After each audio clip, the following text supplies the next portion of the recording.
you. Firstly, good afternoon. I trust and pray that this Wednesday link up finds you in the best of health and spirits. Just for full disclosure, I'm actually pre-recording this right at 11:30. Um, my dentist appointment, which was scheduled for 11, got pushed back, and I need to see my dentist today. So I'm going to share this word with you, and I am hoping and praying that it does what God intends for it to do. I was talking with Reverend Hedgepeth just the other day, and Reverend Hedgepeth said something that really resonated with me. She said, we need to learn how to pray for love to overcome hate or to overtake hate. And it really got me to thinking. It got me thinking considerably. And then yesterday's news just set me back a little bit. So this link up today is not a link up to lift up. It's a link up to love up. Some time ago, my wife and I were sitting on the deck, enjoying the end of the day. It was a hot day, but there was a nice breeze stirring the air. You know what it's like. And it was one of those days that's built specifically for quiet reflection. I don't recall the particulars of the day, but I know there was a certain sense of a need for renewal within myself. Maybe I'd had a tough day at work. Maybe I had been concerned about some family matter. Maybe, just maybe, I was wondering how the Lord was going to make a way this time. I'm not sure of the particulars of the day. I do know that I was in need of some peace. I was in need of some quiet. I was in need of some reflective time. And if you know me, you know I love music. I love all kinds of music. I love jazz. I love smooth jazz. I love R&B, rap, rock, and yes, even country music. And my quiet moments are often not so quiet because there's almost always a song playing in the background. And on this particular evening, as we sat on the deck, enjoying the breeze, enjoying the peace of the evening, a song came on. It was on my playlist, a song I had to add, so it was no particular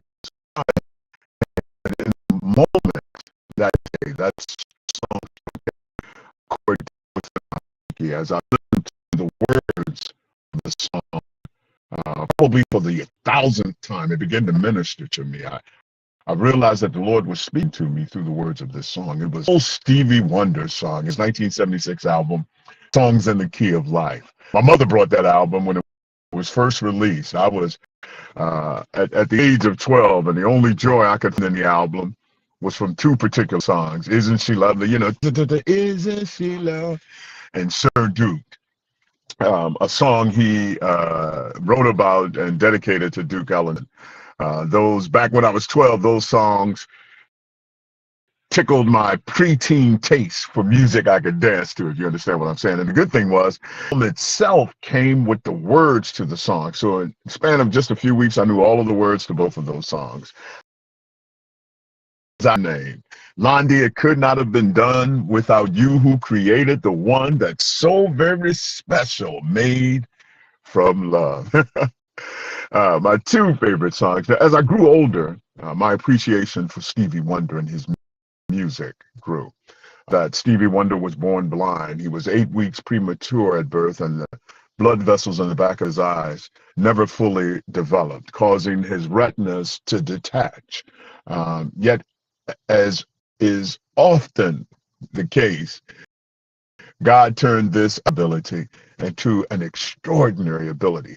I learned how the kids in his neighborhood treated him poorly because of his disability. He was never content to just sit at home and be blind. He loved playing with the other kids. As a matter of fact, when I was in school, probably middle school, I read a story about it was illustrated biography of Stevie Wonder. And one of the most things I read was that in his effort to be a part of the crowd, in his effort to have fun with his peers, he would often race with them. And what they would do is they would run a rope, and he could race by just keeping his hand on the rope, and it was supposed to be held by someone, and when he got to the finish, and the race winner is declared. And on this particular occasion, they tied the rope to a steel pole, and he ran full speed into that pole. Um, just a tragic story. It sort of speaks to how cold and heartless we can be to one in our youth. And so, because he was never content to just sit at home, he honed and he developed his love for music. He mastered both the piano, and at the age of 12, while touring as part of the Motown Review, little Stevie Wonder, as they called him, struck pay dirt with a song called Fingertips, Part 1. And he's been a household name ever since. As my appreciation for his music group, Jim, that was on that 1976 album, Songs. As a matter of fact, it was the #1 track. It was called Love's in Need of Love. And as the net and I sat on that deck, that song came on, and those opening words just rang in my mind. It says, "Good morning or evening, friends. Here's your friendly announcer. I have serious news to pass on to everyone. What I'm about to say could mean the world's disaster, could turn your love and laughter into tears of pain. And that's love's in need of love today." And for some reason, that song, that opening line always brought to my mind visions of the assassination of Martin Luther King Jr. That what I'm about to say could mean the world's disaster, could turn your joy and laughter into tears of pain. Martin Luther King's assassination was one of the most profound events I remember. I was 4 years old. Not even 4. I was 3.5 years old, 3 years and 10 months. I would turn 4 in June. And my grandmother lived upstairs from us. We lived in a duplex over on Churchill. And I remember my grandmother lived upstairs from us. And I came upstairs into her kitchen, and everyone was in her kitchen around this small black and white TV, just crying. My grandmother was inconsolable, and I had never seen that before. And I later learned that they were hearing the news of Reverend Dr. Martin Luther King Jr.'s assassination. There's a story that is told of Senator Robert Kennedy, who at that time was traveling the country as part of his bid for the presidency of the United States, Indianapolis, Indiana. The days of text messages, before the days of emails and cell phones, and he was getting prepared to head to his next speech when he got word of the assassination of Reverend Dr. Martin Luther King Jr. And the police chief had heard the news of riots that had taken place throughout the country as the news of his assassination began to spread. And the chief told him that it was not wise to continue with his tour. For Kennedy was headed into the hood for this speech, and the chief of police told him that he could not guarantee his safety. And so he said, "I'm going anyway, and I'm going to share this news of these people with the people that I meet there." That song always struck me and what I've come by to tell you today is that love stands in need of love today. And the reason I say that is I'm seeing so many messages about love, and on the heels of the awful events in Uvalde, Texas, where 20 elementary school children, 2 teachers were gunned down by an 18-year-old with a semi-automatic weapon.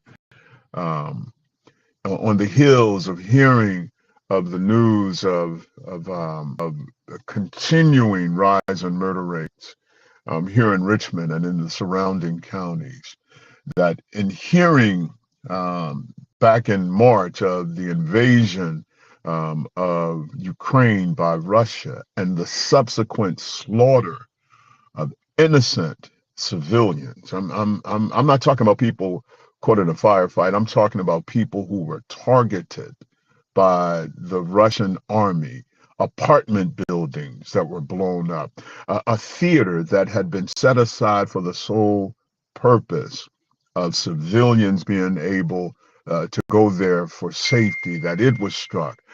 It just speaks to the prevailing hate that has taken place and not only in this country, not only in this city, but in this world. And I'm a firm believer, my friends, that love stands in need of some love today. See, what I believe is that we've had this standard vision of what love is like. And that love really stands in need of some extra help right now. That love is in need of prayer. That love is in need of action. That love is in need of love. That the same things we would do for someone we claim to love, we need to pay that type of attention to love right now. Matthew McConaughey actually grew up, one of my favorite actors, he actually grew up in that town in Texas. And he said that what needs to be done is that we all need to be willing to sacrifice a part of ourselves, sacrifice a part of the things that we want, sacrifice part of the things that we hold so dear. This country's Second Amendment rights. It is one of the things that the development of this country was predicated upon. The right to bear arms, the right to protect ourselves. But there is a limit to the arms we need to bear. There is no place that I can think of outside of a military context where an individual needs a semi-automatic assault weapon that can be converted into an automatic weapon. That sort of firepower is only needed, only intended for the purpose of killing people. Guns are intended as their primary use as a means of self-defense. But an AR-15, a semi-automatic weapon, a military-style assault weapon, is intended for the sole purposes of killing people. And so we need to take a stand. We need to give love to love. We let love know that our hearts are broken. We need to let love know that our lives have been affected by these recent events, and we can no longer stand by the sideline and allow these things to occur. That it is incumbent upon us as Christians, as children of God, to not sit by and allow this madness to continue. I would encourage you to reach out to your local legislators, to reach out to your congressmen, to reach out to your senators, and to let them know that this is unacceptable. I thought Sandy Hook would be the end of this nonsense. I thought Sandy Hook, that those 26 people killed in Sandy Hook, Connecticut, would be enough to make us stand up um, against this prevail about our gun rights. But that has not been enough. And I think something drastically needs to be done. Desperate times require desperate measures. And love stands in need of love today. So I encourage you to continue to pray for those in Buffalo, New York, who were the victims of an insidious hate crime, killed simply because they were Black. Killed simply because they were in contact with Black people. Because we must understand, it wasn't only Black people that were killed, but the intent of the gunman was to go there and have this adverse effect within the African American community. So continue to pray for these areas. Continue, my friends, to seek God's guidance, to seek God's understanding, and how you can be a part of the solution and not part of the problem. How we can come up off the bench and finally get ourselves into the game.